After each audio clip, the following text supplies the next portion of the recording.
We're a team of teenagers with attitudes.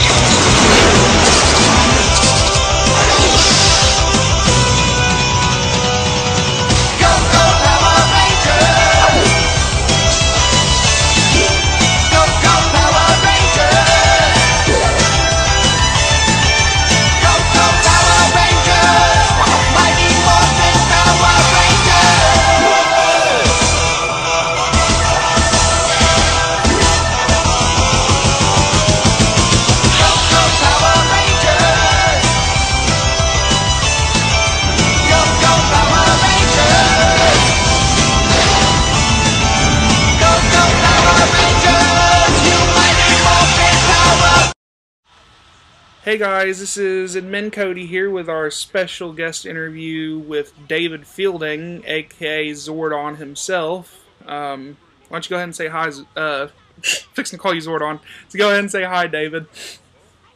Hi everybody, this is David Fielding.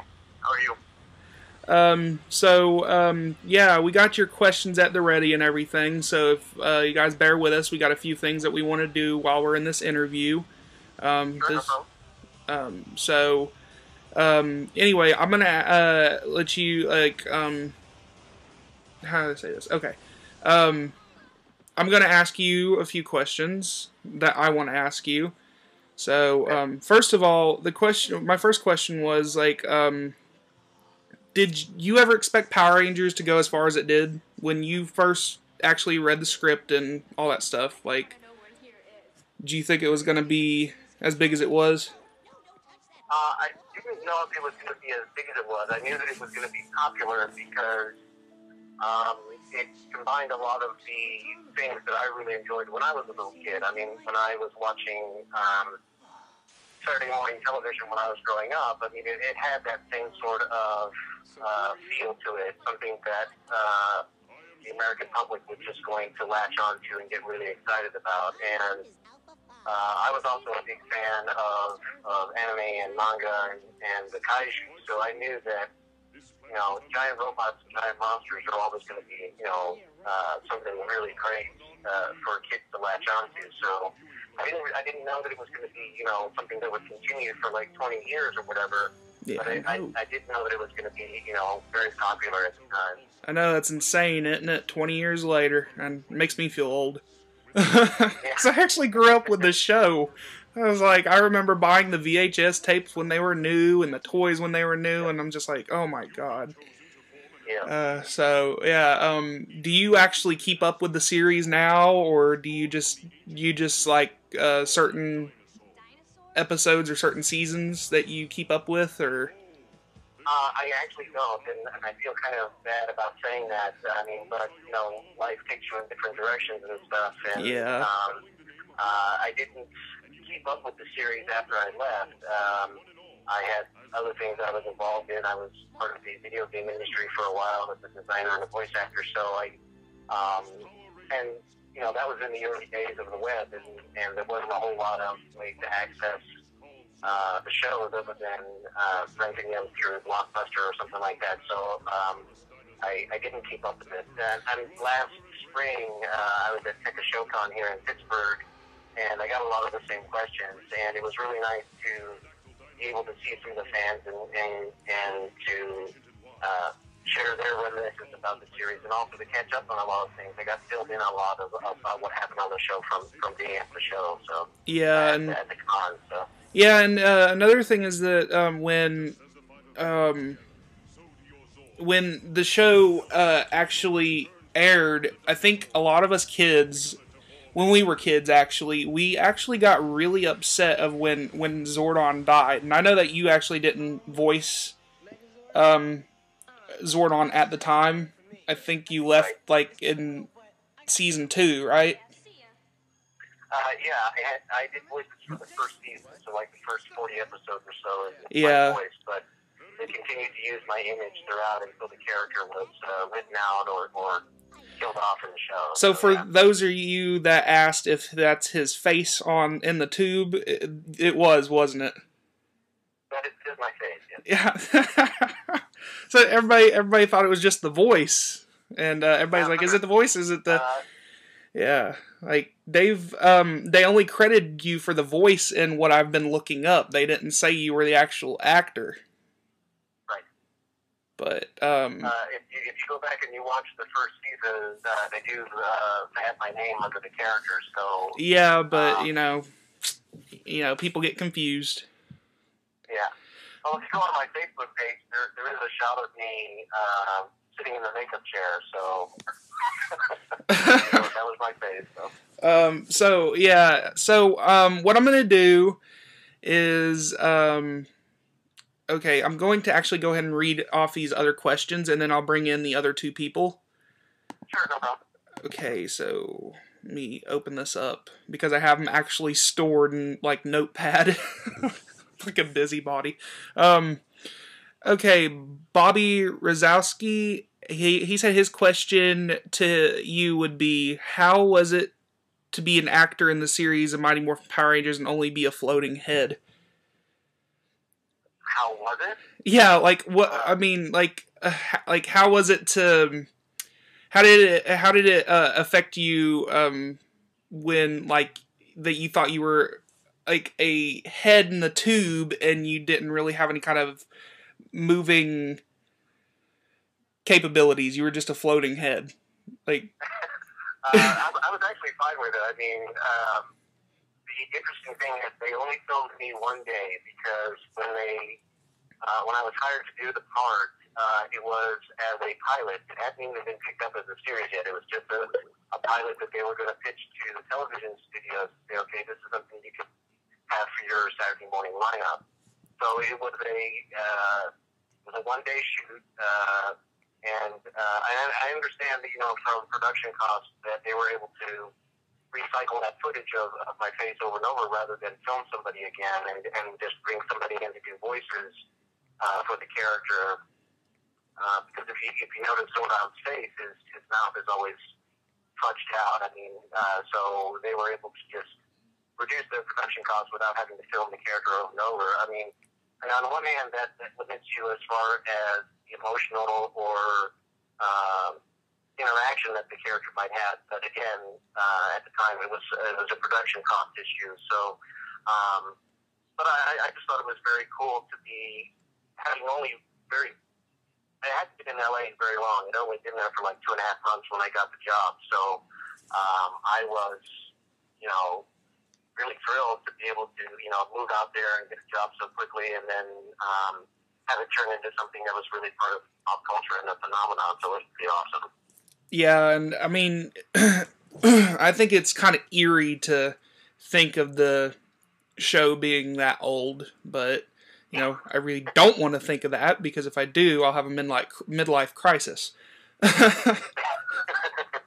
Okay, Kenneth Rudder said that were you on set to say Zordon's lines, or were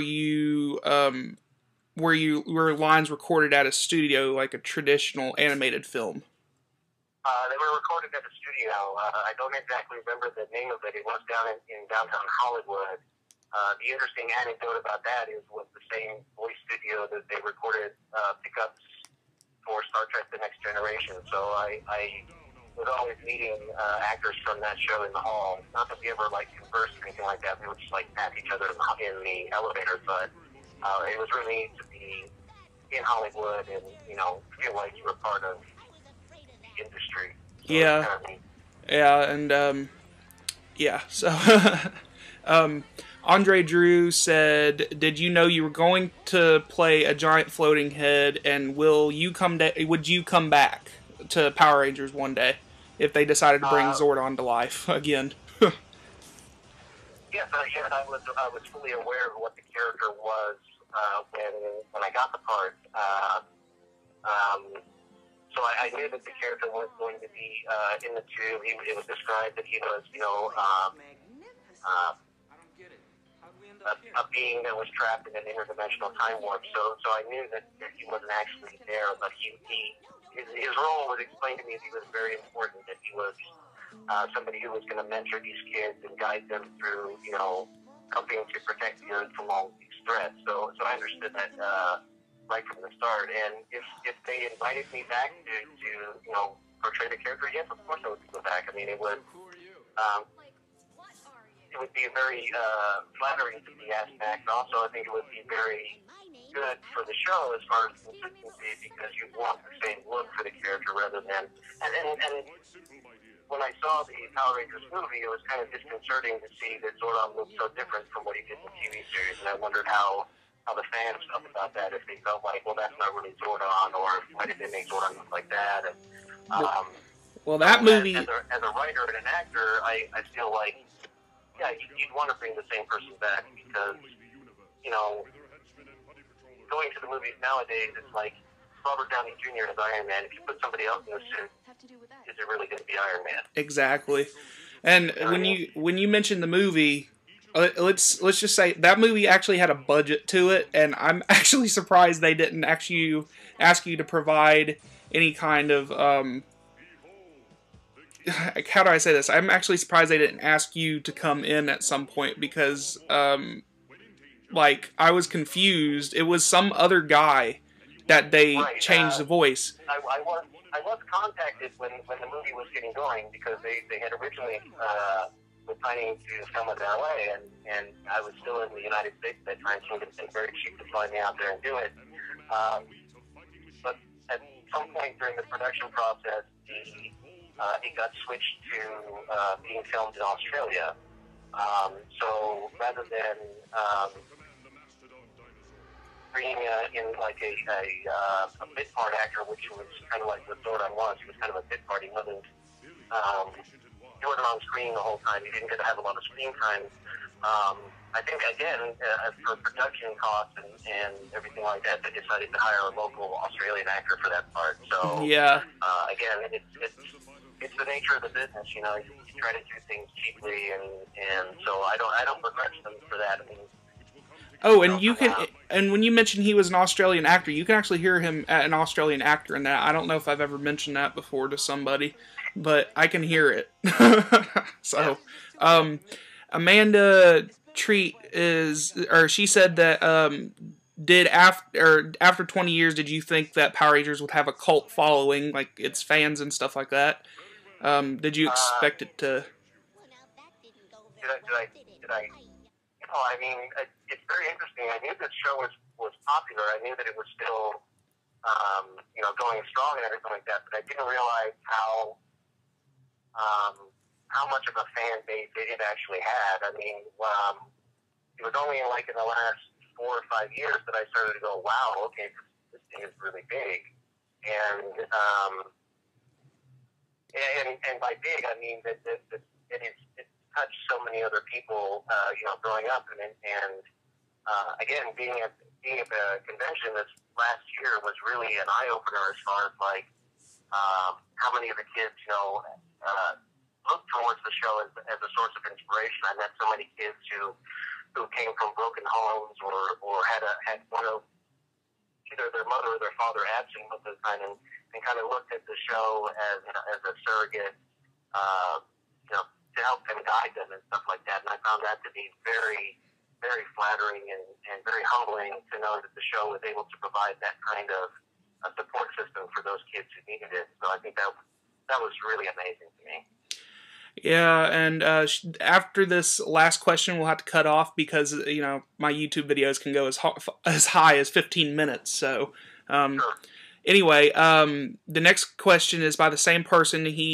She asked if you could be one of the bad guys, who would you be? I could be one of the bad guys? Yeah, if you were, wow. What was your favorite bad guy in the series? Wow. I'd have to go with Zed. I think Zed is a great villain, so it would be nice to. It's always fun to play the bad guy, so yeah. I think Zed would be my choice. All right, guys, we'll be back with part 2 in just a second with Mr. David Fielding.